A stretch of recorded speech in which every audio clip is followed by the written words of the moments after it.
अस्सलाम वालेकुम viewers. How are you? उम्मीद है आप सब खैर आफियत से होंगे। अल्लाह का शुक्र है हम लोग भी ठीक ठाक हैं। ये आज हम लोग जा रहे हैं दादी माँ के घर और मौसम बहुत अच्छा हुआ है।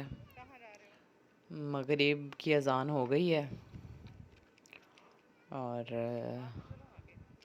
ये हुरैन हाशिम भाग रहे हैं।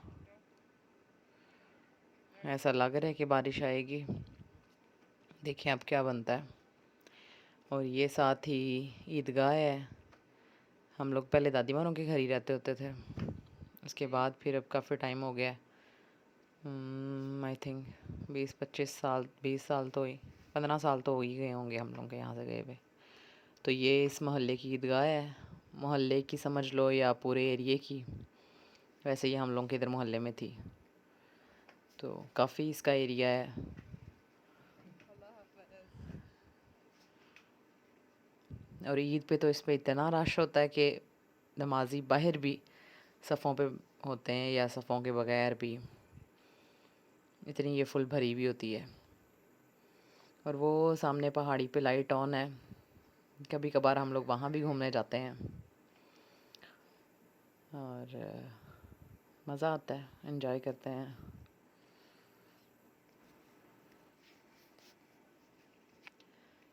और ये इसका मेहराब है। ये देखें कितना एरिया, इतना ही इसका आगे है, इतना ही इसका एरिया पीछे है। माशाल्लाह बहुत बड़ी ईदगाह है।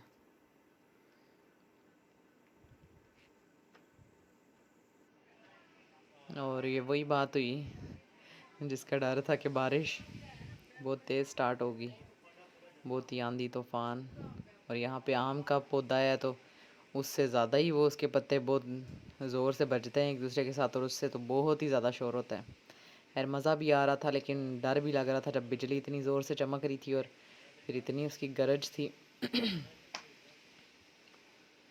और अब हम लोगों को ये था कि वापस कैसे जाएंगे, क्योंकि वहाँ गलियों में पानी और आगे भी थोड़ा कच्चा रास्ता था। जहाँ ईदगाह थी वो उस एरिया आगे कच्चा था वहाँ से थोड़ा सा, तो वहाँ पे डर था कि कीचड़ बहुत ज़्यादा हो जाएगा, कैसे जाएंगे, स्लिपी हो जाएगा। बाकी तो खैर बारिश तो हुई, अच्छा हो गया था बारिश हुई है। और दूसरी बात, मैं ना शुमाइला हसाम का काफ़ी दिनों से देख रही हूँ उनका, उस पर मैं बात करना चाह रही थी आजकल करते करते बस ऐसे ही।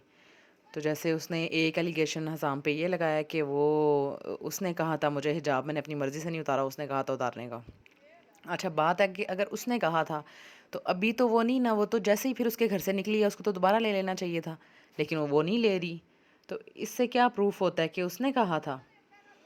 तो क्या नाम है, और वैसे भी अगर कह रही कि मैं इतना कमा रही थी और उसका 90% वो ले रहा था, 10% मैं रख रही थी, और अगर ले भी रहा था तो क्या हो जाता है? वो भी तो मर्द भी तो सारी ज़िंदगी कमा के खिला रहे होते हैं। इससे क्या फ़र्क पड़ जाता है कि अगर औरत कमाने लगी है तो उससे वो ले रहा है, तो कोई अब पहली बात तो वो ले ही नहीं रहा होगा। ये मैंने एक चीज़ ये भी देखी है, उसकी बहनें साथ घूम रही होती थी उनके, ज़ाहिरी बात है उन पे भी इन्वेस्ट करती थी। वो कहती थी कि मतलब हमें माँ बाप ने पढ़ाया है, इतना ये कुछ किया है, तो हम लोगों का काम है कि अपने वालदैन पे हम लोग खर्च करें, तो मैं करती हूँ। तो वो तो अपनी मुझे तो जैसे जो दिखता था उसकी उसमें, वो तो ज़्यादा अपने घर वालों पे इन्वेस्ट करती थी, अपनी बहनों पे और अपने घर पे। तो उसको कैसे 90% देती थी और 10% खुद रखती थी? तो बहरहाल सोचने का मुकाम है। और उसके बाद अब करोड़ों रुपए जो हर जाना उसको उसने भेजा कि इतने करोड़ इसका और इतने करोड़ उसका, तो ऐसी मजाक बनाया हुआ है। तो और चलें, बाकी वो देखें क्या कर सकती हैं। यहाँ लाइट ऑफ हो गई थी और बिजली ज़ोरों से चमक रही थी। लाइट तो खैर काफ़ी देर से ऑफ हुई हुई थी, अभी यूपीएस भी बस कर गया था। चलें ठीक है, हम चलते हैं अभी। अल्लाह हाफिज़। वीडियो को लाइक कर दें, चैनल को सब्सक्राइब कर दें और कमेंट्स में अपनी राय का इजहार ज़रूर कीजिएगा। ठीक है, थैंक यू, अल्लाह हाफिज़।